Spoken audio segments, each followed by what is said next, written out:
A little bit of bad news for Fox News. According to Justin Baragona, both CNN and MSNBC beat Fox News across the board in ratings on Wednesday, Thursday, and Friday. Prior to that, according to Nielsen, the last time Fox News lost to both networks in total viewers was over 20 years ago on 9/24/2000. On Friday, all of Fox's primetime programs finished third in total viewers and the demo. That includes Tucker Carlson, which drew 3.36 million viewers and 500, I don't really care. Chris Hayes had looking like 500,000 more. Anderson Cooper, way more popular than Tucker Carlson these days, apparently. Anyway, generally do care at all about ratings. I think it's incredibly weird that the president talks about it as much as he does. But Fox losing to both of those networks, it hasn't been for decades. And we know that they have been bleeding some support as a result of what happened in November and them not, going as vociferously on the election fraud stuff as places like OAN and Newsmax. Jordan Uhl, down goes Fox News. Are they done? Are they bleeding out? Oh, I wish. No, I think this was just an activation of people who had probably just tuned out for a while, wanting to know what happened rather than like moving from Fox and going somewhere else. I think honestly, if anything, this reflects people deliberately shutting the TV off and sticking their head in the sand on Fox's end. They didn't want to acknowledge it. So I think that it's a combination of two things. It's people who hear about this tragic incident. I mean, we saw on Deep Dive, we were like it was live. So we were talking about it and we saw like a 200% increase in viewership and just people wanted to know what was happening. So they went where they felt comfortable.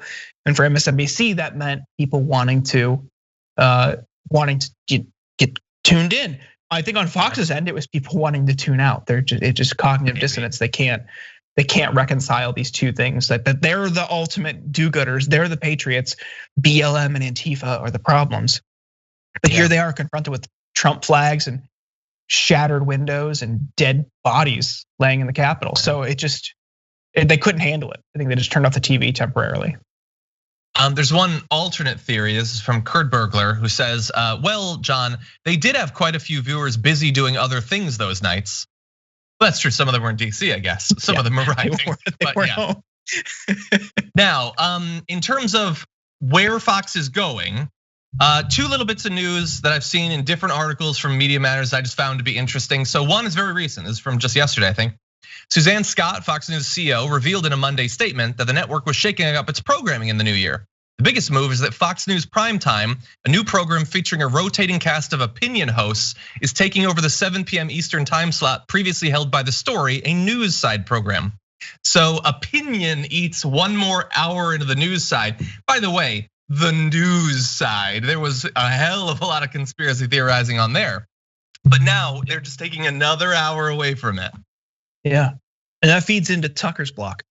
That's interesting. I had not seen that, but yeah, the story, Martha McCallum was kind of like their safeguard and their firewall for the news division, and something that they pointed to in ad pitches and upfronts and that kind of stuff. So it just shows that they're going to continue to radicalize their audience, and that's an even smoother glide ramp. Because right before that is Brett Baer. So then he's sandwiched between the 5 and now this. So their only real news representation is just going to be Brett Baer, who is easily susceptible to some of these right-wing bad faith campaigns, playing the refs, that kind of stuff.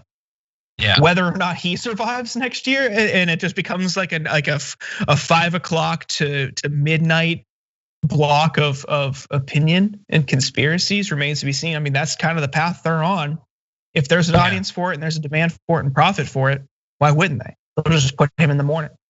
Maybe. I think in a year, Brett Baer is going to be gone. It's just going to be an hour of Alex Jones bouncing off of like padded walls and ranting about lizards. That's going to be your 5 p.m. hour. By the way, going forward, reminder, this is news from a couple of months ago that I remembered. Tucker Carlson is becoming Fox's news side assignment editor. So that's fun. Already, by the way, I don't watch Fox in the morning, but you know what they do a lot of times in the morning? They play clips from Tucker Carlson and talk about them on the news shows in the morning. So it's just Tucker, front to back, just Tucker. Anyway, that's dangerous. But I mean, for Fox. Yeah, that's another conversation for another day.